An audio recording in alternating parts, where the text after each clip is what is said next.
렌! 오늘 첫 번째 시간으로 제가 갖고 온 기사는요. 기사 제목은 이렇습니다. 필리핀 가사관리사 복귀 시한까지 안 돌아와 라는 기사 제목인데요. 사실 필리핀 가사관리사 분들이 한국에 입국했다라는 기사를 제목을 봤는데 그 이후에 필리핀 가사관리사가 복귀 시한까지 안 돌아왔다라는 기사를 보고 제가 굉장히 놀라서 이 기사를 갖고 오게 되었습니다. 제가 이 기사를 잠깐 읽어드리자면 이달 초 일터에 투입된 필리핀 가사관리사 가운데 근무지를 이탈한 2명이 복귀 최종 시한인 25일까지 돌아오지 않아 고용주들이 26일 무단 이탈 신고했다라는 내용이고요. 그리고 노동부는 이탈 원인을 경제적 어려움과 고용 불안 등을 추정하고 있다라는 기사 내용입니다. 먼저 이사장님, 이 상황에 대해서 설명해 주실 수 있나요? 네. 지금 유빈 씨가 가지고 온 이 기사는 서울시에서 시범사업으로 하고 있는 필리핀 가사 근로자들이 우리나라에서 일을 하던 중에 2분의 여성이 근무지를 이탈했다라고 하는 기사입니다. 내용적으로 보면 그냥 근무지 이탈한 것 같지만, 네네. 자세하게 좀 보면, 작년에 우리나라에서 시범사업으로 가사 근로자를 필리핀 여성을 수입하겠다라고 하는 발표를 했고요. 그리고 올해에 100명의 필리핀 여성들이 우리나라에 와서 이와 관련된 소정의 교육을 수료하였고 한 2주 전 정도쯤에 아마도 직접 이제 일자리에 배치된 걸로 알고 있습니다. 근데 그분들 중에서 2분이 일자리를 이탈해서 돌아오지 않았다라고 하는 것이 기사고요. 네. 그리고 제가 확인한 바로는 어저께 정도에 아마 부산에서 이 2분이 검거가 된 걸로 뉴스에 나왔고 지금 이제 출국 조치를 취하고 있다. 이제 이러한 내용의 신문 기사를 가지고 오셨습니다.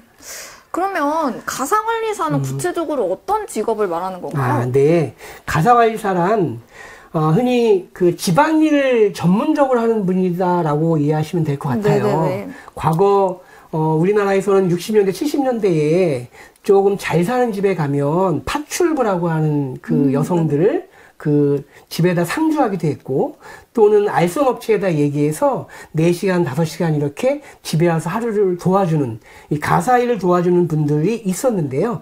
이제 이분들이 이제 점차 전문적인 직업으로 되면서, 정해진 소령 교육도 받아야 되고, 또 자격을 갖추게 되었을 때 가사관리사라고 부르고 있습니다. 그러면 서울시에서 이렇게 외국인 가사관리사 시범 사업을 이렇게 시행하고 있는 이유가 무엇인가요? 서울시뿐만이 아니라 정부 차원에서 고용노동부에서도 이제 가사관리사 근로자 보호에 관한 법률이라고 하는 걸 만들어서 이 즉 가정 내에서 노동을 하는 분들이 지금까지는 근로자의 지위를 갖지 않는 그냥 가정 근로자 이런 식으로다가 분류를 해왔었는데요. 이분들을 조금 더 양성화된 시장으로 만든다는 취지가 함께 있고요. 또 하나는 저출생에 관련된 정책으로 우리나라의 어떠한 청년들이 아이를 키우는 것이 두렵고 어려워서 아이를 잘 낳지 않는다라고 하는 이야기들에 좀 견주어서 그러면 출산한 가정에 이런 가사일을 돌보는 사람이 가가지고 돌봐주면 좀 아이를 낳지 않을까라고 하는 정책의 근거로 다 만들어진 거라는 배경을 가지고 있습니다. 다만 한 가지 좀 설명드리고 싶은 것은 그럼 이분들이 왜 이탈했을까라고 하는 거죠. 실제 외국인 근로자들이 우리나라에 와서 가정 내에서 근로를 한다고 했을 때는 우리가 제일 먼저 드는 생각은 이게 가능할까? 이런 생각을 가질 거예요. 왜냐하면 은밀한 우리 가정 내에 들어와서 그것도 이웃이나 아는 사람이 아니라 외국인이 와서 일을 한다고 했을 때 갖는 것은 매우 불편한 일이 분명히 있을 겁니다. 그럼에도 불구하고 그 일을 할 사람이 우리나라에 없기 때문에 이 외국인 근로자들이 와서 일할 수밖에 없는 건데요. 문제는 이제 이 외국인 근로자들이 어떻게 보면 제3국이나 동남아에서 오시게 되면서 이분들에 대한 나름대로 좀 나쁜 인식들이 있는 것 같아요. 예를 들면 이번에 온 필리핀 여성들에게 밤 10시가 되면은 집으로 귀가해야 된다라고 하는 조치를 가지고 있는 겁니다. 통금이 있군요. 맞습니다. 그래서 신문에서도 이 통금 조치가 굉장히 인권이나 이런 거 위배된 거 아니냐라고 하는 지적사항이 있었는데요. 이러한 것이 한 부분이 있고요. 또 하나는 외국인 근로자가 우리나라에 들어왔을 때에는 체류비라고 하는 고정 비용이 늘 들어갑니다. 다시 말해서 이 필리핀 여성들도 이번에 알아보니까 우리나라에 와서 고용된 기업에서 제공된 숙박시설이 한 달에 한 40만 원 정도의 비용을 낸다고 하고요. 그 다음에 내가 일하러 가는 곳까지 차비를 들어야 되니까 이 교통비가 들기도 하고요. 또 먹는 식비가 들기도 하는 거죠. 이런 비용은 한 달에 고정적으로 들어가는 비용이죠. 그런데 가사노동이라고 하는 것은 매일 소정근로를 일하는 게 아니라 서비스가 필요한 사람이 기업에다 요구를 하면 그 기업이 사람을 보내는, 다시 말해서 간헐적으로 노동이 발생하게 되는 겁니다.